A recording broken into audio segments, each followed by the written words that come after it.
सह्याद्रीच्या कुशीमध्ये पावसाचा थेंबही नाही। परिणामी कुकडी आणि भीमा भामा खोऱ्यामध्ये धरणांनी मृतसाठा गाठलेला आहे। शेतीसाठी पाण्याचं संकट गडद झालेलं आहे। ऐन पेरणीच्या तोंडावर शेतीच्या पाण्याचा प्रश्न गंभीर बनलाय। दरम्यान पुणे आणि आसपासच्या परिसरात कशी भीषण परिस्थिती आहे थेट चाकसवान धरणातून सांगतायत आमचे प्रतिनिधी रोहिदास गाडगे। मान्सून पूर्व पावसाचं तळ कोकणात आगमन झालं असलं तरी सह्याद्रीच्या कुशीत पावसाची प्रतीक्षा कायम आहे। सह्याद्रीच्या कुशीतली कुकडी प्रकल्पातील 7, भीमा भामा खोऱ्यातील 3 जलाशय कोरडे ठांग पडल्याची परिस्थिती आहे। आपण सध्या आलो आहोत चासकमान धरणावरती। या धरणाचा पाणीसाठा अत्यल्प होताना पाहायला मिळतोय।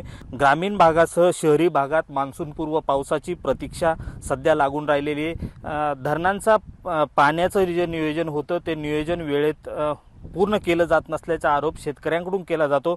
मात्र सध्या पाणी नियोजन करत असताना सध्या उन्हाचा कडाका मोठा होता, त्यामुळे उन्हामध्ये पाण्याचं बाष्पीभवन मोठ्या प्रमाणात झाले, त्यामुळे पाण्याचा दुहेरी फटका कुठेतरी पाणी साठ्यावरती होताना पाहायला मिळतो। एका बाजूला तळकोकणात मान्सून पूर्वचं आगमन झालं असलं तरी सह्याद्रीच्या कुशीत पावसाची प्रतीक्षा ही लागून राहिलेली आहे।